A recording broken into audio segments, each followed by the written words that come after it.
This is episode 15 with Dr. Randa Bascharon.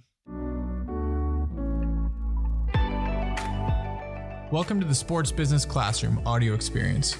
I'm your host, Sergio Millis, and each week I'll bring you an inspiring person or message to help you discover how to break in and succeed in sports and life. Thanks for spending some time with me today, and let the experience begin. This episode is brought to you by Sports Business Classroom, an immersive sports business training and educational experience dedicated to preparing future sports business professionals.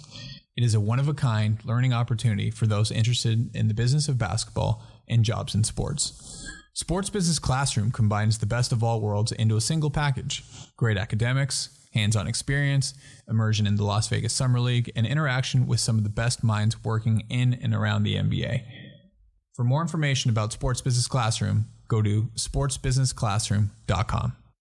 This episode is also brought to you by Hall Pass Media, a full-service marketing agency that specializes in brand consulting, event management, digital marketing, and creative design. For more information on Hall Pass Media, go to hallpassnetwork.com. Today's guest is Dr. Randa Bascharon, orthopedic surgeon, board-certified athletic trainer, and founder of the Orthopedic and Sports Medicine Institute of Las Vegas. Dr. Randa has been involved in events in just about every sport you can think of and is incredibly well-rounded and knowledgeable. In her practice, her goal is to ensure her clients achieve excellence physically, nutritionally, and mentally, and I'm sure that after listening to this conversation, you'll see that she is very thoughtful about her approach and obviously cares deeply about her patients. In this episode, we discuss what it's like to work across so many different sports, overcome being told no, and figuring out your why. This was an incredible conversation that I couldn't possibly have enjoyed anymore. The topics we discussed couldn't possibly be more important, and I urge everyone listening to think deeply about what Dr. Randa had to say. Without further ado, I give you this wide-ranging conversation with Dr. Randa Bascharon. Dr. Bascharon, so good to have you here. Very, very grateful that you made the time on a Sunday morning. Thank you. I'm really honored to be here, and I really appreciate the opportunity. And I'm always very intrigued at the level that you guys oscillate and your magnets for the powers to be in sports. And so again, I really appreciate this opportunity, and certainly very flattered that our conversation today has some worth to you. So. Oh, the pleasure's all mine. Enhancing physical and mental performance and really just putting myself in a position to be better every day is one of the most important things to me. So really excited to dive into that topic with you. But before we get into that, talk a little bit about where you grew up, what life was like as you were growing up, and how you decided to get into medicine and more specifically sports medicine. Yeah, my background, I am first generation from parents that immigrated to the United States from Egypt. And that certainly was a huge part of what shaped my drive and ambitions. I think a lot of people, unless you're part of a first generation family or an immigrant family, really sometimes lose the scope of the true land of opportunity that the United States offers. There are many, many people around the world that literally blood, sweat, and tears to get to a place where they can fulfill their dreams and ambitions, and their environment, their circumstances, the political acumen in their countries inhibits their capacity to be able to do that. And when people can come from another country to a place like the United States, where really, I mean, it's there for the taking if you are willing to put the time in. Mm-hmm. I think sometimes we take that for granted when we're born and we live here, and we just kind of like grow up in the process and in the system. And the undertaking that it is to come from another place and into a new environment and start fresh, language barriers, fears, trepidations, the unknown, really speaks for itself. And so, that's what I grew up in. I will say that a lot of what I grew up with kind of I've coined as the power of no, because I got told no a lot. I was the oldest in our family, and I was a girl, and very, whether you want to call it chauvinistically, culturally, whatever it was, there was just like a lot of fear. And, I innately had this just intellectual curiosity, just curiosity in general. And a lot of that was stifled because, there was just a lot of no's. No, don't do that, even as an early child. So don't get into that. That's bad. Don't do that. No, why do you want to do that? And it's really, I think it's really part of both culturally and psychologically how people grow up. It influences how they are with their children and how they unfold. And that kind of reflects a lot of what and how my upbringing was. Mm-hmm. So there's a lot to be said about like people's belief systems and how they start. And Henry Ford really coined that concept when he said, if you believe you can or you believe that you can't, you're right. And Sure. One of my favorite quotes. Yeah. And so, what happens is that people don't realize that by the time you're 5 to 7 years old, a lot of the belief systems that you have about yourself, the world around you, have already been set in place. And then there are grounding pillars or points of references based on your environment and the culture and the people and the experiences that you have that start to shape who you are. And that fundamentally starts with your belief system. And they start as guiding posts. They direct kind of, a lot of what happens. So a lot of studies have shown that becomes a strong predictor of personal growth or success or lack of it. And it holds true for how you evolve into a professional. So, with that being said, I try to kind of think back of like, how did I get where I am?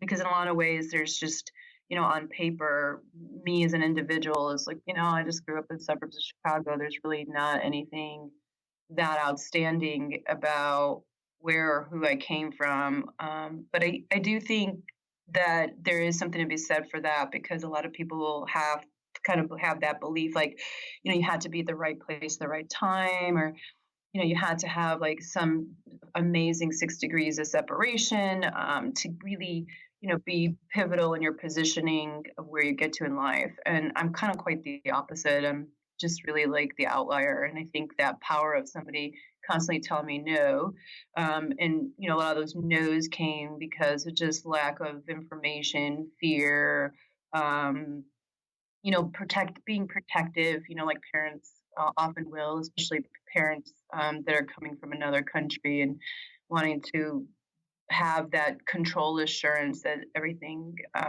for your children is as much as they worked and hoped and dreamed it to be.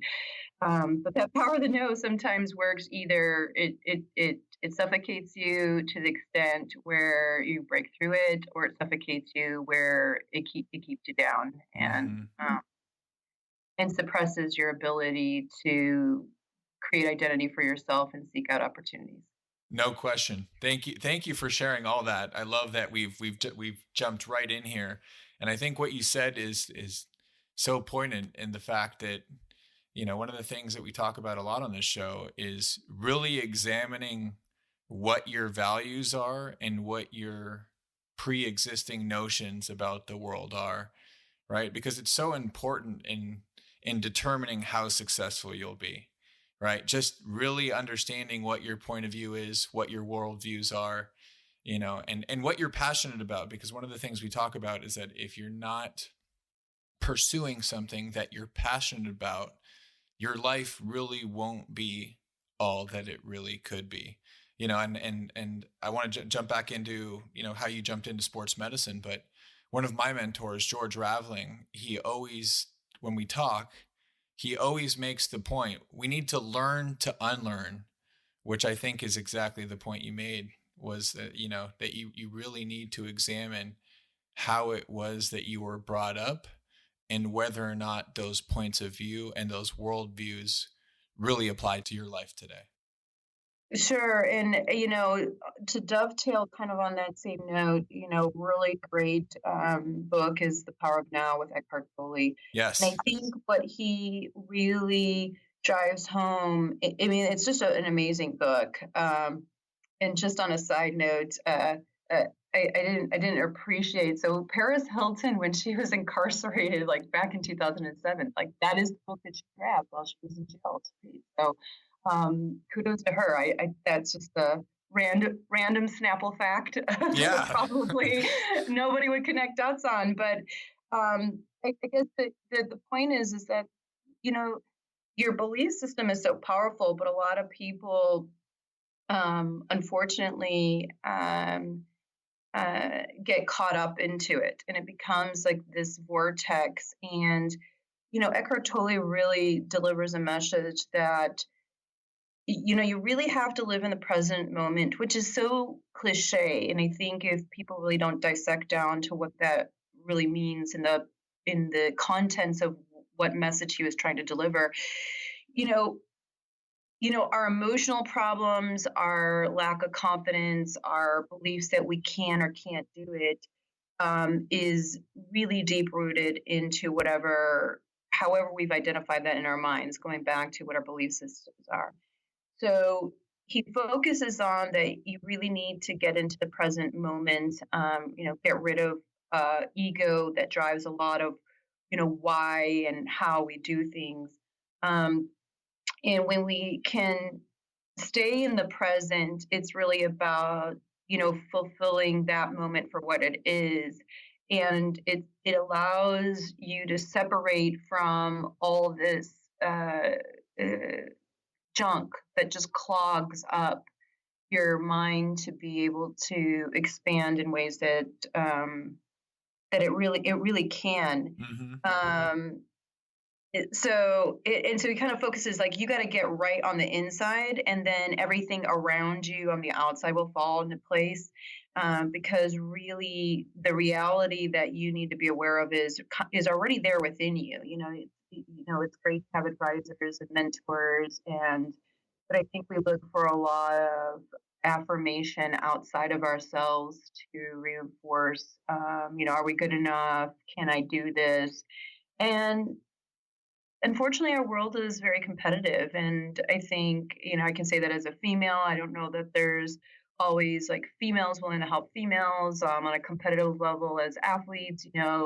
Do teammates really have your back, or is it really about single focus and escalating in individuality to the stardom and the celebrity status or the prestige? We're very much a self-reflective type of society now, driven by social media. It's about let me show you who I am, and I think we kind of forget to work on who we are from the inside out, and it's become selfies and posts and um, physical demonstrations through lots of electronic and social media platforms.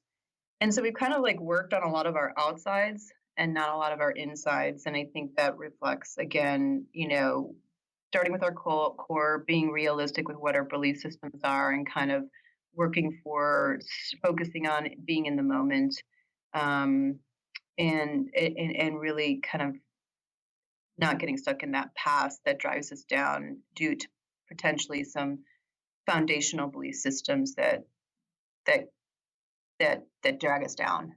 Right. No, absolutely. And I think you hit it right on the head. And so I want to dive into that, because I think, getting to know yourself and what's truly important to you is not only one of the keys to success in life, but one of the keys to defining what success actually looks like, and not what the preconceived notions of success were. So would love to dive into this. How, what are some of the practices that, if you're up for sharing, that you've used yourself, or that you use with your athletes in order to, get people to be present in the moment? It's hard. It's a really difficult thing to kind of stay focused on being in the moment. And I think there are some really great people who have come and developed a voice for and some direction for people. Simon Sinek talks about what is your why, what's your purpose, what's the cause, the belief that drives you. And I think one of the ways that and it's really been by pure accident that I've been forced to, in a lot of ways, to kind of stay focused on what are the driving forces, staying in the now, not getting distracted with past experiences or the worries of the future that bind us, is about being really clear. Mm-hmm. And so clarity is super important. And so when I look at like kind of the power of no, and when somebody tells you no and shuts that door in your face, no, no, we're not accepting you. No, you're not hired. No, whatever the no is, that gets really clear really quickly. Right. So if there was any ambiguity or if there was any lack of clarity, when you get a no, it's very certain and it's poignant. And from that, your mind immediately needs to make a decision. And it's either going to drive you to supersede that no, work harder, be better, drive you further, or it's going to drag you down and you're going to be a legacy to that no, and perhaps in ways that aren't going to support success measures. So, when Simon Sinek talks about like, what is your why? He really goes back to the biology of how humans make decisions and how that brain works, and kind of going back to the why, the how, the what. But there are other people that talk about, well, what does success really mean? And some people on one side very spiritually talk about the power of now and being present in the moment and letting go of your ego that drives us to do things that maybe aren't congruent with what your inherent belief purposes are. Why. And then there's people like Malcolm Gladwell, and he looks at outliers and really talks about what is it that creates success for people. And he makes a really great point that throughout, if you've ever read the book Outliers, he talks about really there are some fundamental rules about being successful, and most of the people that have some success stories really put in the time, they put in the hours. He talks about the 10,000 hour rule, and if you don't have a level of commitment to whatever your why is, and that drive's not there, it just doesn't come on a platter. And for as many times people maybe superficially perceive that people are in the right place at the right time and it's lucks and circumstances, there really is something to be said about people who are successful at some point get really clear about what their goals are. And when you are clear, you are forced to, by multifactorial circumstances and permeabilities and combinations and everything else that's bundled into it, to stay somewhat in the now, because it's always about achieving, and achievement can't happen if you're not focused on and very deliberate about what your action steps are. This is a very timely conversation, especially for me. As in 2020, I decided that the two things I was really going to work on was prioritization.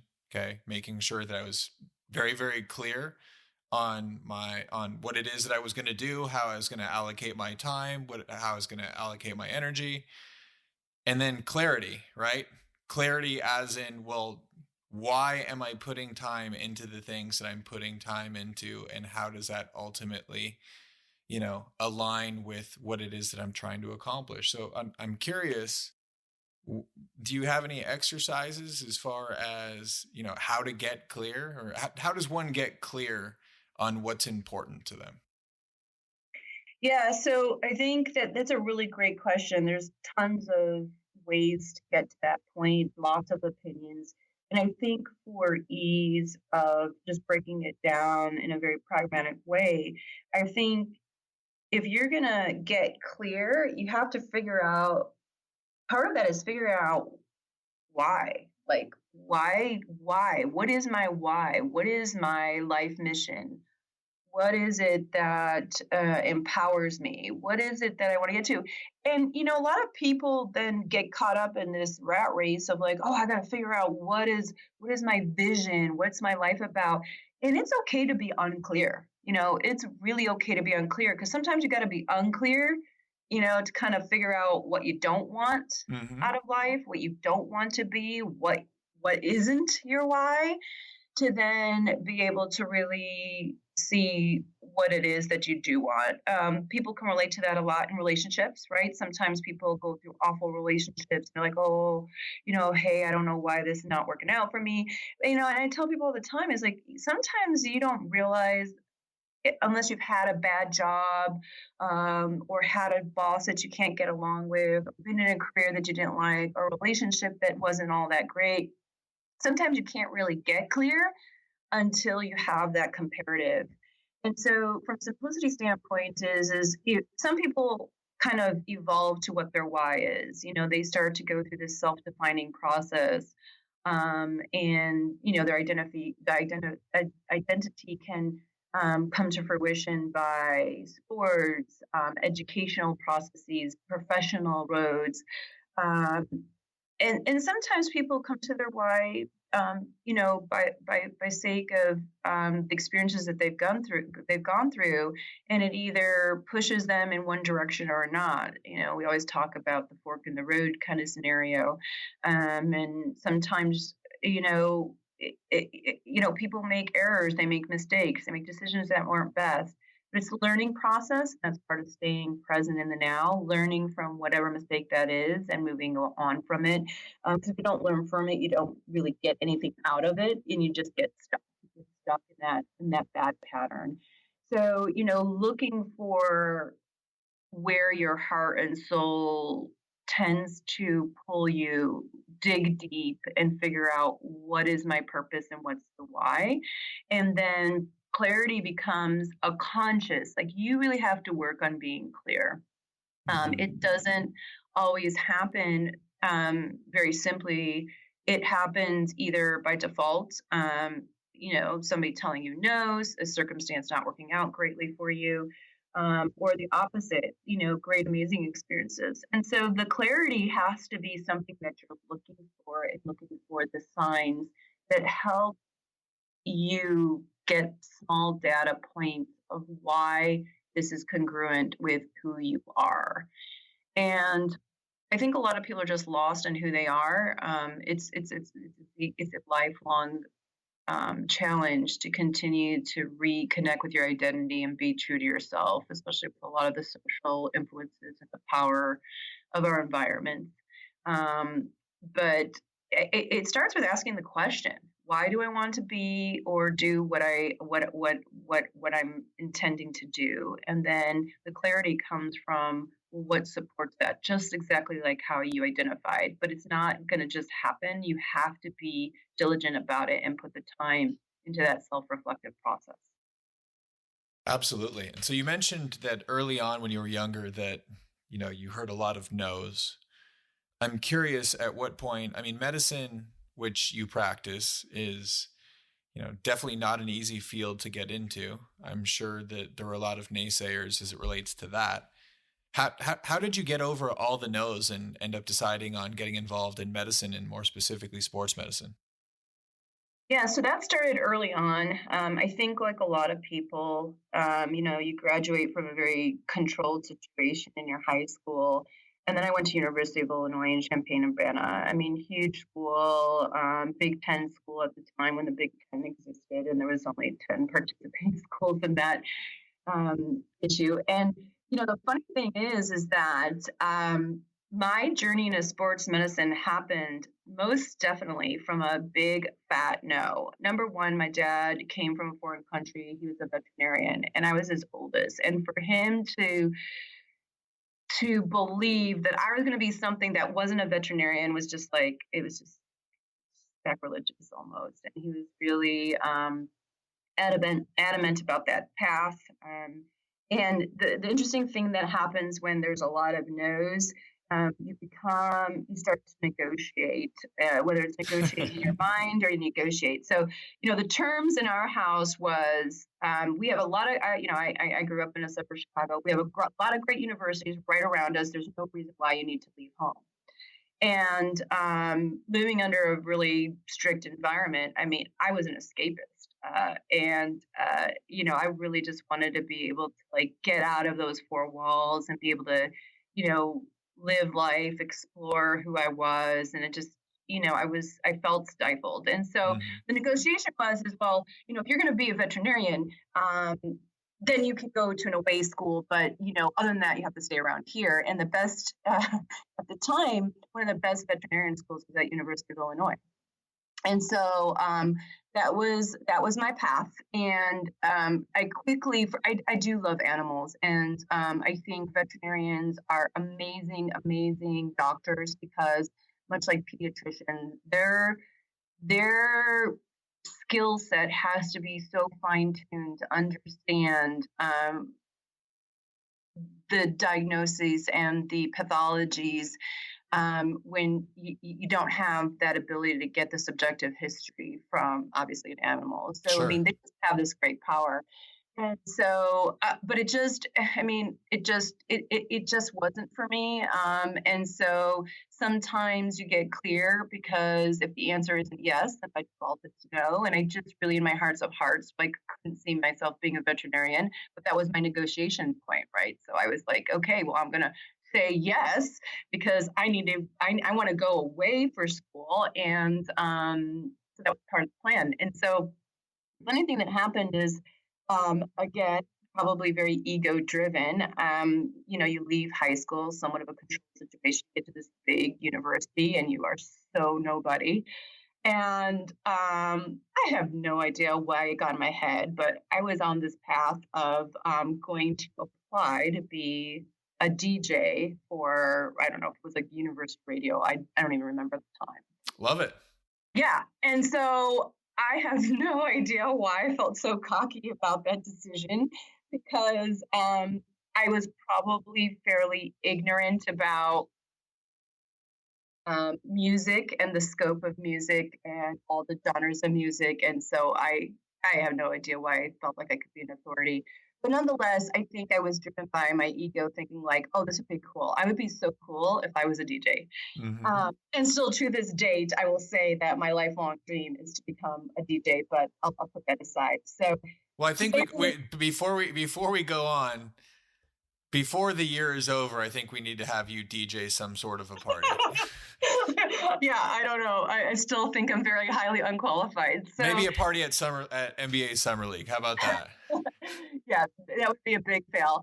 But so anyways, so I go to this, I don't know, DJ interview. I have no idea. And oh my gosh, it was just the biggest failure ever. And I was just, yeah, it was reality check. And I was like, dang, I am A, not so cool, and B, this is just, yeah. And so that big fat no, kind of was wow, well, I just want to do something really cool. And that was my why at the time. I think it was about trying to identify who I was and areas of interest. And I was just I just want to do something cool. And I totally by accident fell upon this thing called athletic training. And I was like, sports. Oh, this is cool. Sports, cool. Yeah. DJ, cool. Sports, cool. Okay, let me look into this. And so by total accident, total ignorance, I didn't even know what an athletic trainer was. I found myself on this path applying for the athletic training curriculum at University of Illinois. And I quickly realized that this was all about sports medicine. And I was like, oh, this is way super cool because I was already on this, biology and science track to be a veterinarian. I just fell in love with it. I mean, right away, there was, kinesiology in and of itself and the studies of the body and the physiology of the body in a sports and movement application was just really way cooler than regular biology and so much more engagement and clinical application.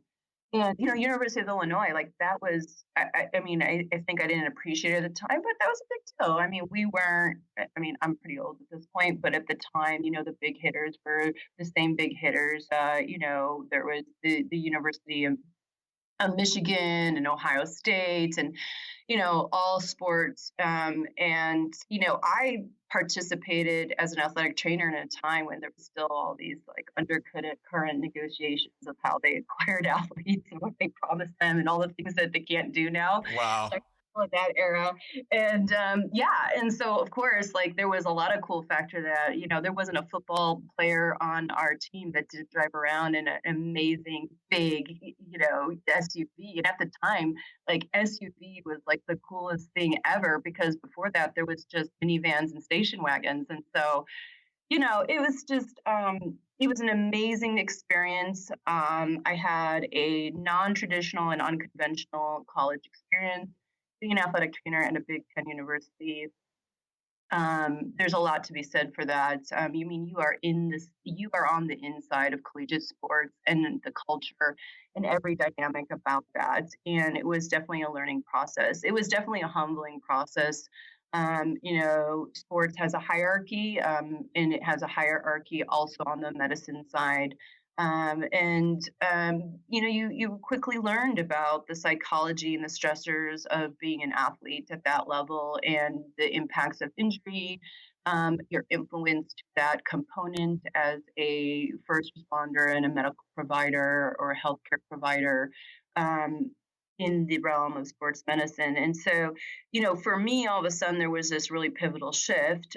It created quite a bit of controversy with my father, who didn't grow up as an athlete, didn't appreciate sports. It just wasn't part of, I can't say that in Egypt there isn't sports. There's definitely sports. It just wasn't part of like who he was and wasn't part of like what he ever was exposed to. And so for him, sports in no way equated to professional career track, professional education based on his model. Most people don't realize that in foreign countries, your profession is decided on what you score on an aptitude test. So they'll take, kids at an age and they'll give them this aptitude test, maybe something like our SATs of that nature, and how you scored. That decided who became doctors, who became engineers, who became pharmacists, who became blue collar workers, and that was a defining force. And so there wasn't there was kind of choice, but not. And then again, it was circumstances and opportunities, and being able to afford being in an educational institution when you're in third world countries. It's sort of multifactorial. So at the end of the day, I went from being, a legacy in our family to like, oh, great, you're just doing sport. Like he just didn't get it. And, Sure. He thought that it was a huge waste of time. Again, another no, no, why are you doing this? And it was about negotiation. And it was like always this threatening, like, if you don't get good grades, like you're coming back home. And, it sounds so silly to talk about that as an adult, but really, I think he was just looking for my best interest. And I think the fear was that I'd just get off track and then, I wouldn't have anything to show for my education. And so that definitely took me on a track to, a drive. I definitely, I'm a board certified athletic trainer. I feel very strongly about the athletic trainer profession. I work very closely with my athletic training allies, with the sports that I cover currently. But it definitely was a huge influence into me wanting to proceed and pursue medicine. That intellectual curiosity that I had to learn more about it. In that process of getting into medical school, very, very, very, very humbling. The time that I was applying, definitely like schools were looking for more than what your grades were. They wanted to know that you're an interesting person. Had you done research, what's your extracurricular activities?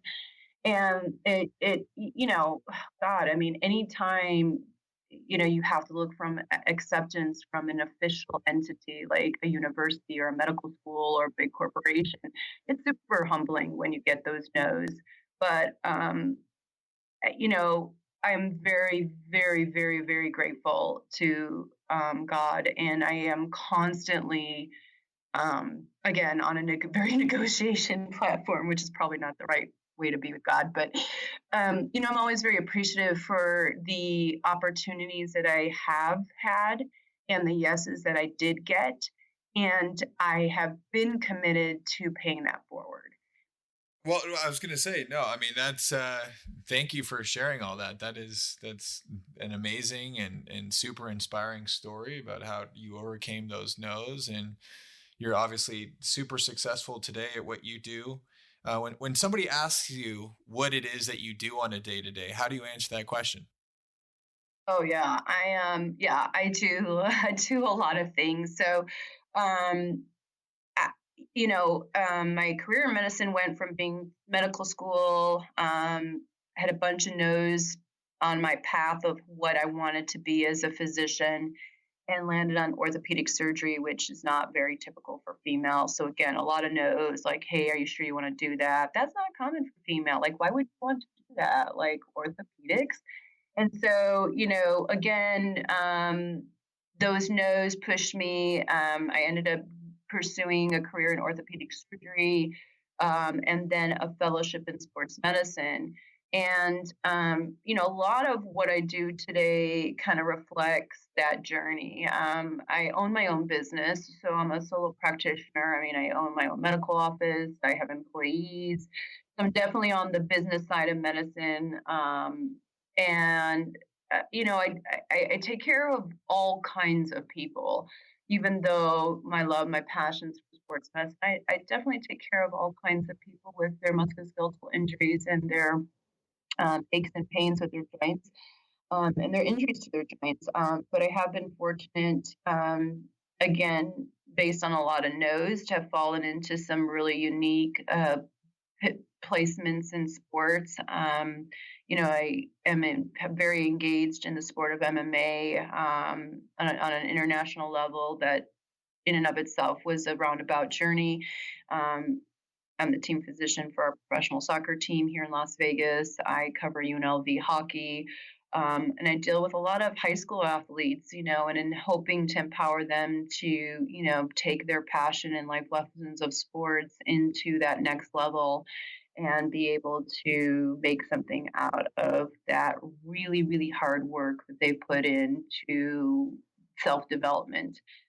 I always say I think some of the hardest working athletes around are those that are in high school. I mean, they're dealing with being in high school and studying, and a lot of them in elite club sports that go on all year, very competitive, stressors of being just that pivotal time in your life of being a high school, and just the influences of trying to, learn who's around you and the influence of the people around you. And then, again, trying to get into a college, getting collegiate opportunities and scholarly opportunities. I mean, it's challenging. So Certainly. Yeah, no, it's certainly a very challenging part of anybody's life, athlete or not. I'm curious. One of the things that I read about on your website is that you help individuals achieve excellence through comprehensive approach that targets your focus physically, nutritionally, and mentally. Can you walk us through a little bit? Like, if I were to walk through the door today and tell you, doctor, I want to get better, right? That's a pretty broad thing to say, right? But I want to be the best version of myself that I can be. What would your process be to help me get there, however defined? yeah, I will say that unfortunately, although that sounds like what a lot of athletes and people would be coming in and asking me, it's not. I know. So not to buzzkill the conversation. So a lot of people are coming in and they are very clear about the road they want to be on, and it is path of least resistance. They want to be supersized yesterday. They want to know what kind of drug, testosterone, or whatever it is we got to do to get Johnny that scholarship or to get me that contract. And it's a very, it's very reflective of our society.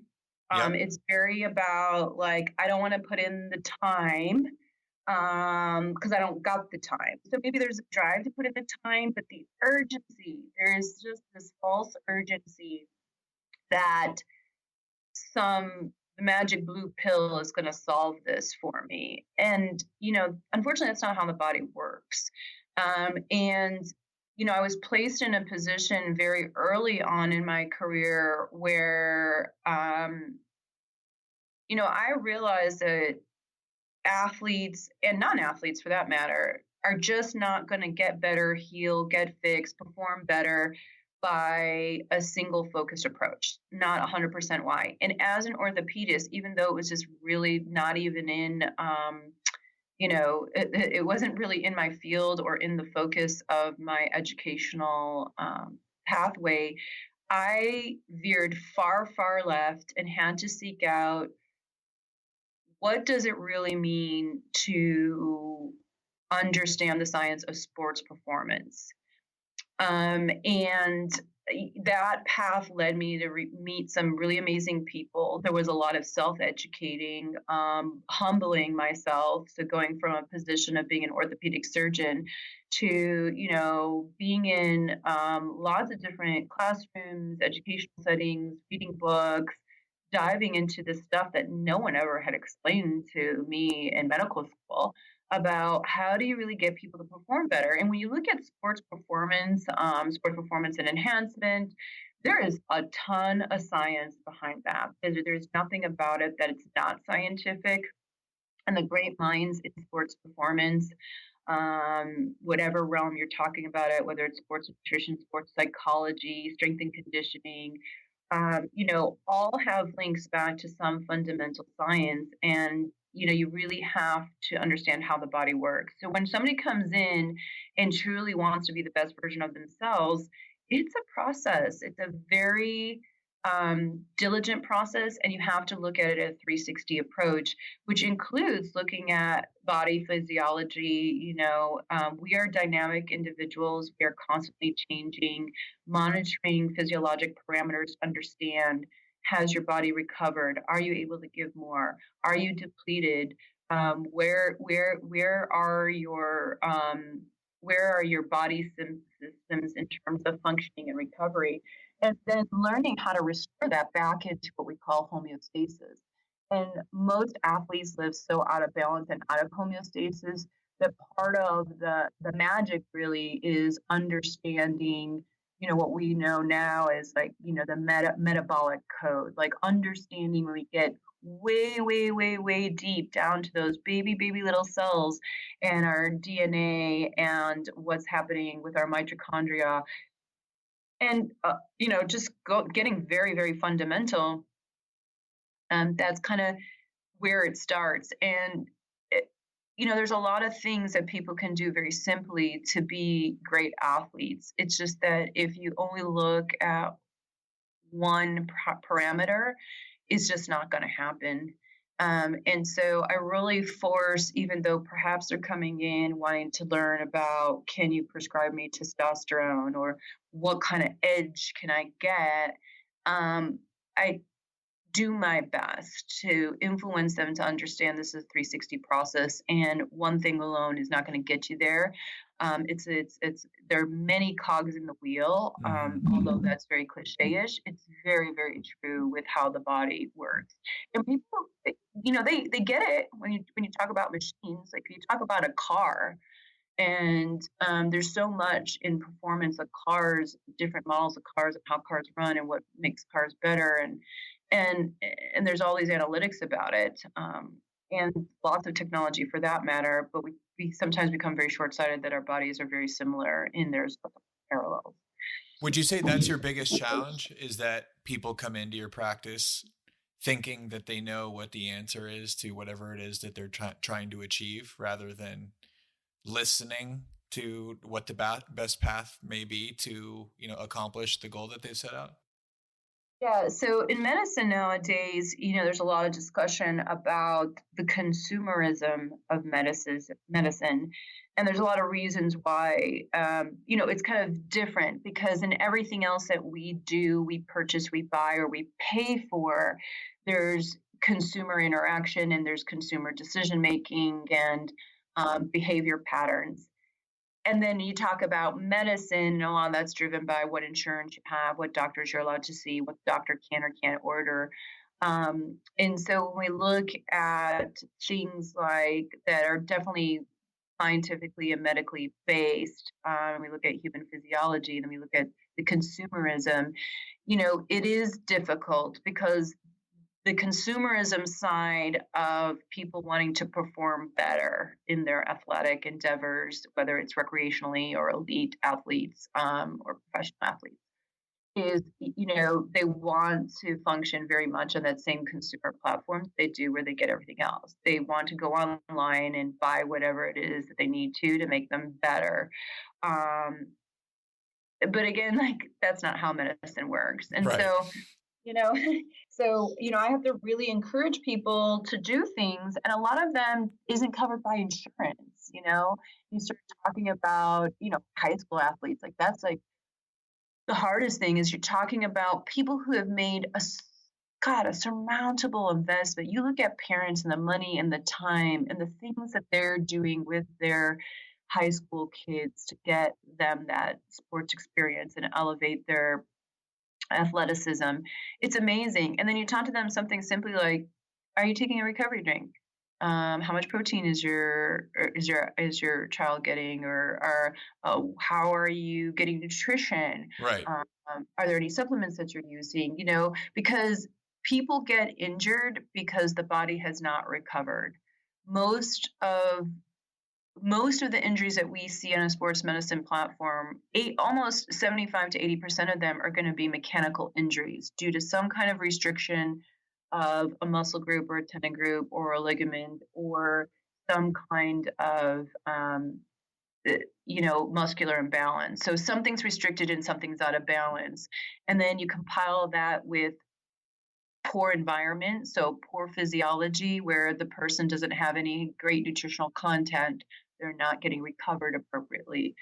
There's not enough sleep. I mean, there's so many studies right now that say the best sports performance tool you have is sleep and the power of what the body does to sleep. The body does want to repair itself. But, we look at so many circumstances where people are getting re-injured or not healing or recovering slower or not performing better, and they're all related to the same things. And so from the consumerism side, and being actionable in the steps that you need to take to be a better athlete, there are a lot of things that you have to do and put time into, kind of following that 10,000 rule that Malcolm Gladwell talks about. You have to be very clear that that's the goals that you want. And when you get clear, you start putting every piece into place. I sleep good. I don't play video games at night, or I'm not out partying. I eat nutritionally sound because that's what's important, and all your goals align. But sometimes the goal is not to be the best athlete that they can. It's about, I want to help my team win this championship, or I want to get a scholarship. And there's a lack of congruency on the why and the how you get to your why. Right. And that's where people get really fuzzy. Yeah, no, absolutely. And, as I've gotten older and really gained more control over, how I eat, what I consume, how much I sleep, and really have, started to understand how much those factors even affect me and my performance as, just a non-sports playing human being. I think about that a lot because I get a chance to interact with a lot of, young athletes, and it fascinates me how little they really know about what the leading science really is, as far as what they should be doing to at least check the minimum boxes to be able to perform at the highest level. And I'm talking even, kids who are playing sports from affluent families. They're still unclear, at least when we have dialogue about what it is they should be doing to recover. It amazes me that I know more about sports performance and recovery than, an elite athlete at the youth high school level, right? So and it's not even. Very professionally, I will say that professional athletes are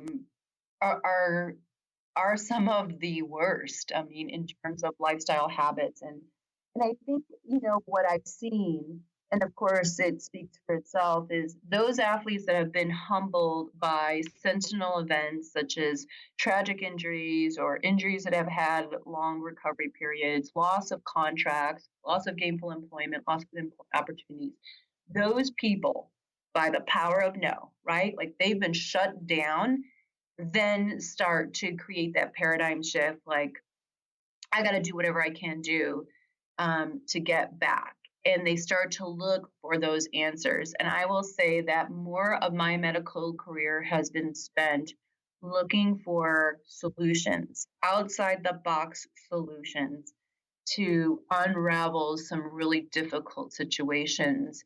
And it's not all there in conventional medicine. I mean, there's a lot of people that study functional medicine and have really spent a lot of times going outside of what conventional medicine has taught us in medical schools to find answers, not only for disease pathologies, but definitely extrapolate to how an athlete can perform better and recover better from injuries and ailments, or on a preventative level, as we talk about, career longevity pathways, etc. Yeah, no, absolutely. I mean, and I could talk to you about this for hours, but I do want to move on to, you are also a ringside physician and have worked across multiple different sports, right? You've worked in basketball, tennis, boxing, MMA, golf, hockey, track and field, all very different sports. Do you have to prepare differently in order to be successful in being an effective physician in those sports? Yeah, I mean, that is a huge area right now. I mean, when we look at sports, one of the newest and fastest growing sports that we have is mixed martial arts, and even a very huge controversial sport. We look at people's opinions about the safety, and there is definitely a different level of preparedness when you are a ringside physician. I mean, there is just the speed, the level of injuries, the tenacity of the injuries, and the magnitude of the injuries in terms of life threatening and the potential for critical issues to occur is certainly very, very challenging. I think lifestyle sports, extreme sports, like those all tend to be on that same platform. I mean, if you've ever seen somebody on a dirt bike fly into the air and then like not just fly in the air and then watch them like flip their bike like 3 times and land, or rodeo. I mean, rodeo, another sport. Like there are just some sports that are just next level. And there is no time to just not be on your game or engaged. There is no place for a physician to be a fan. You are Right. never the fan when you are courtside, ringside, whatever it is. When you become the fan, that's when you do a disservice to the athletes that you're there to care for. And that's probably the biggest challenge. There are a lot of people that get into sports for whatever reasons, for the same reasons that I started on this path. I mean, sports are cool. Like it's sexy, it's cool, it's socially accepted. I mean, look at something like Super Bowl, like one of the biggest events that our country does every freaking year. And, there's so many influences that just show that there's just an impact, a societal impact. And so everybody wants to be a part of that. There's a very communal uh, uh, thing that happens when sports are in front of us. And, it's just hard because when you're there for the purposes of safety and medical care for athletes, you cannot be part of the hype. Right. You can't be part of the hype. And if that's your why, then you're not going to be successful, because at some point that why is going to get really fuzzy, and you're not going to be able to execute, or you're not going to, your agenda is not going to be for the right reason. And again, that's a disservice for the people that are really coming to you, empowering you, and entrusting you for that care. And then you start to lose that trust, that trust factor. And athletes got to trust the people who are there to take care of them. And it's a very difficult thing to earn. And, it's just not something that you can take for granted. No, and I've been chuckling ever since you mentioned the BMX rider or the bull rider, right? Because I watch those events and I think to myself, holy shit, that looks dangerous, right? And I just for a second there put myself in your shoes, thinking, just having to watch those things, like what the thoughts that are going through your mind as far as all the potential things, you don't want to think that way, right? But, being objective, you're obviously always hoping for the best, but you're obviously cognizant of what could actually happen, right? And what you would do if something were to happen. So it just, it's certainly an amazing thing that you do. And, I know it takes, staying on top of a lot of science. It's a ton of hard work.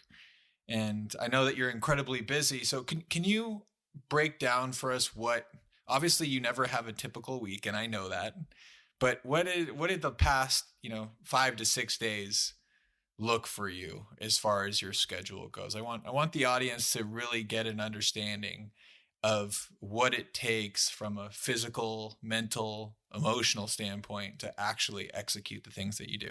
Okay, so I know this is okay. So just be prepared for this answer. So let me start with last Friday.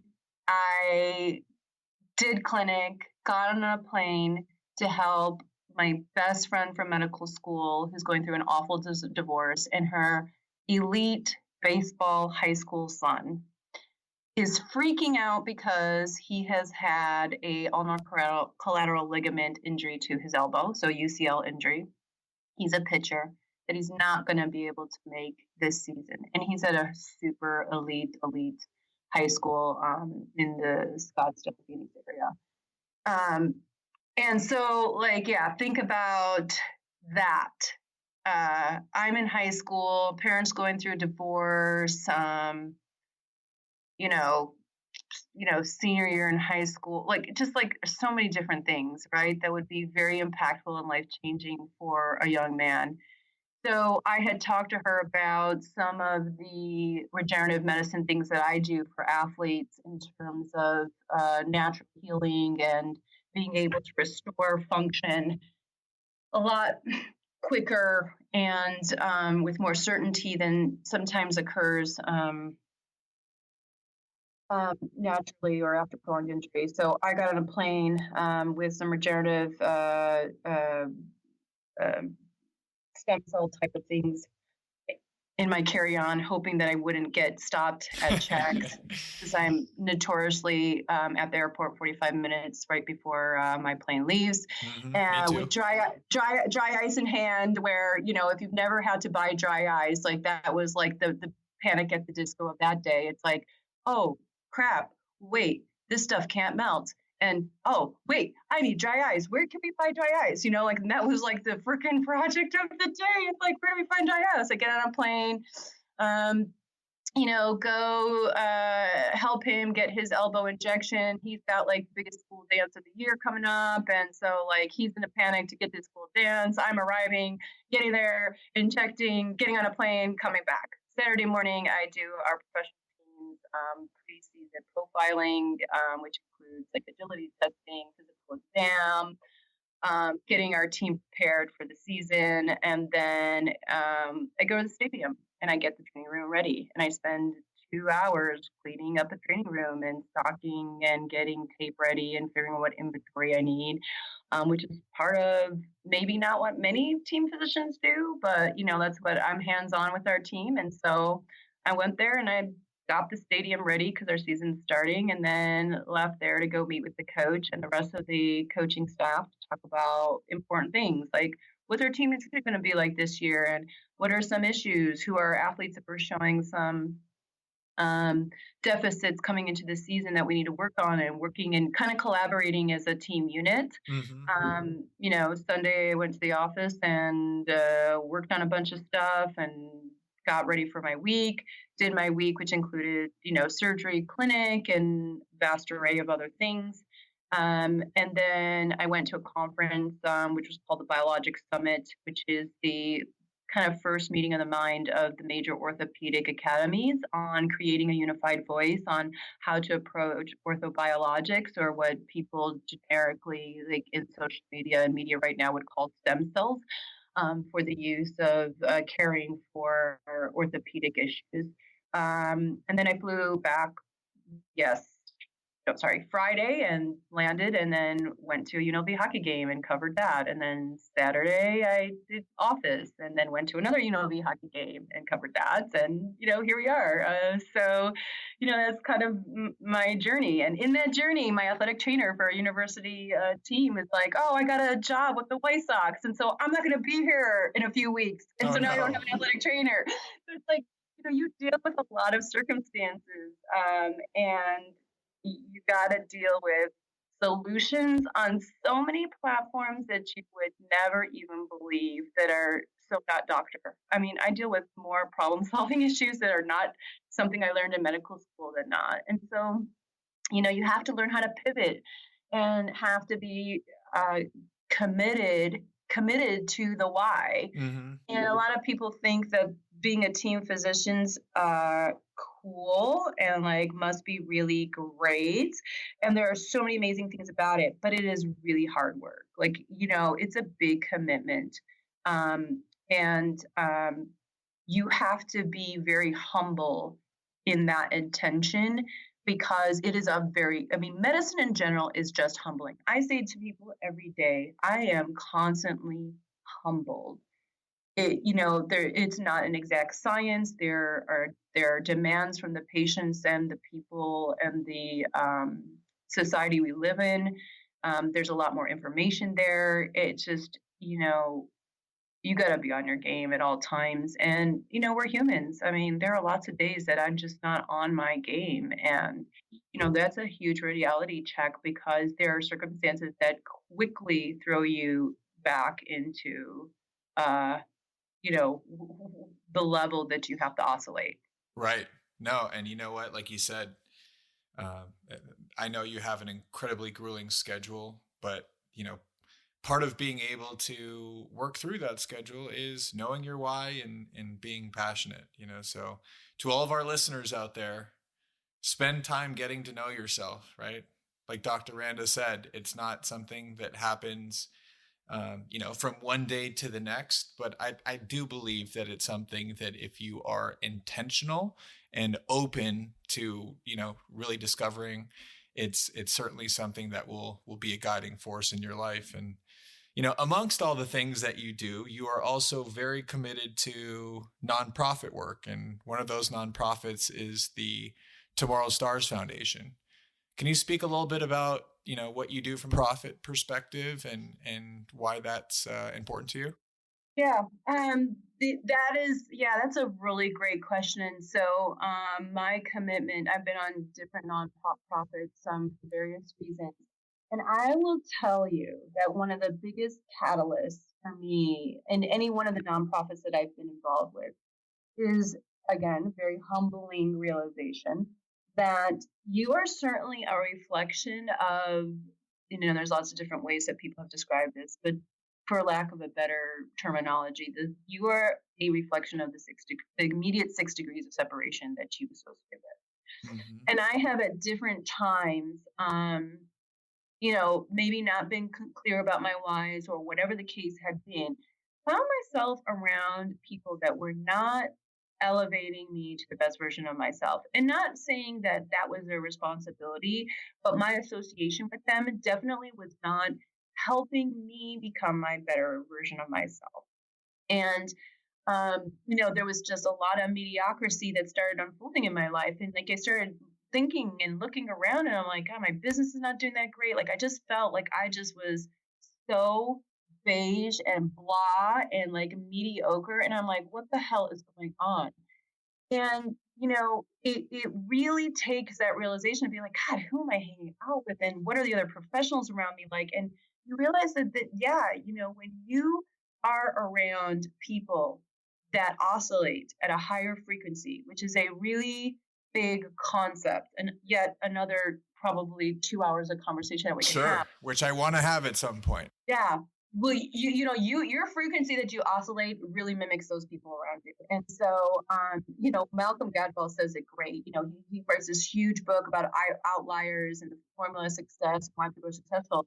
But he also says that no one, not rock stars, not professional athletes, not software billionaires, geniuses, it doesn't matter who it is, ever makes it alone. And I think that if you look towards iconic books like, Napoleon Hill, who wrote Think and Grow Rich. I mean, he wrote that book on the premise of talking to the top, most influential people at that time when he wrote that book, which is decades old at this point, and what their characteristics were that made them successful and all the common things about it.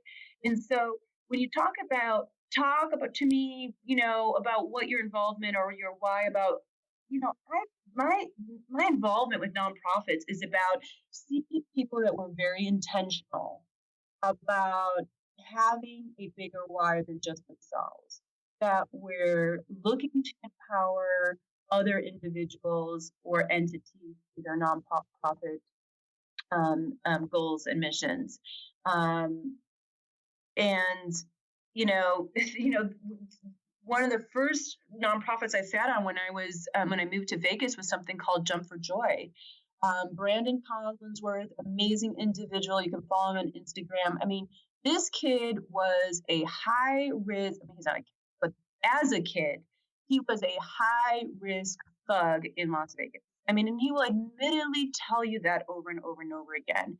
And he is an amazing influencer right now. And he is 100% in a testament to putting the hours in, being very clear, being very intentional.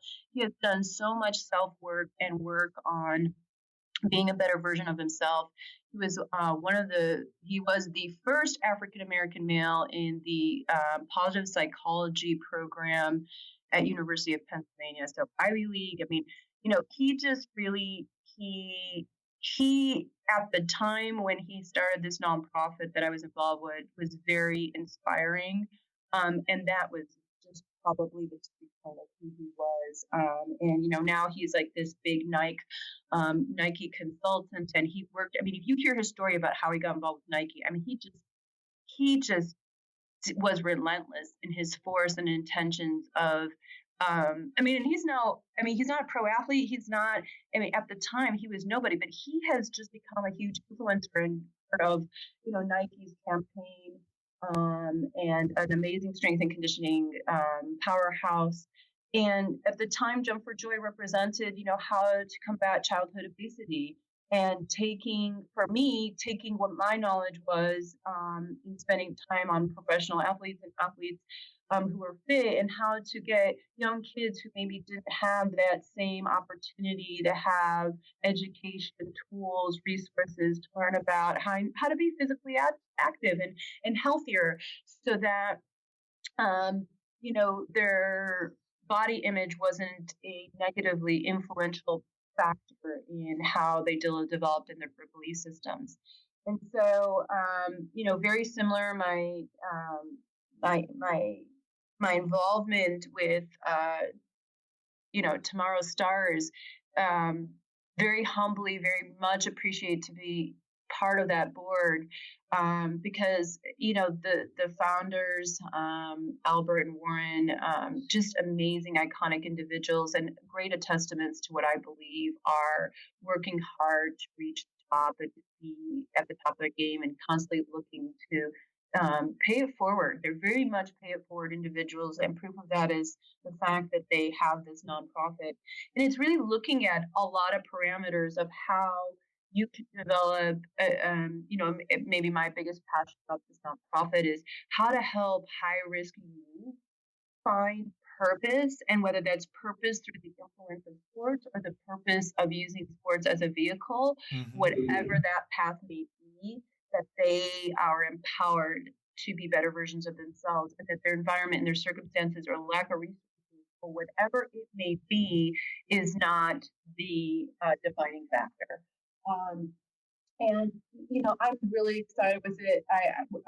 With where this nonprofit is going. I think Our intentions and the goals are big. The agenda of everybody that's involved is very pure with the same focus. And for me, just to kind of surmise, I really feel fortunate because it's my opportunity to be able to be in the inner circle with some really amazing people that I probably otherwise would never have in my circle, my sphere of influence. And I think my intentions, maybe from a very, again, the power of no, being in bad situations and circumstances or around people that really didn't serve me, was that I am going to be around people that make a difference. And when you start getting really really clear, those opportunities, they just are right there knocking at your door, and there is a lot of yeses that unfold that.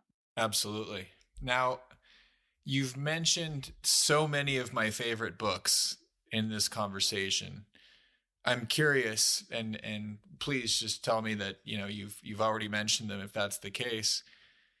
What books would you have given your younger self if you could do so? Right? Like, so what books have impacted you the most? And would you encourage our audience to pick up and read as soon as possible? I will say probably one of the most influential, just because it was a great synopsis of what a lot of other people have defined in different ways and packaged in different things, is probably Think and Grow Rich. And for me, it wasn't Think and Grow Rich, was not about how do I get rich. It was never about the monetary part of it.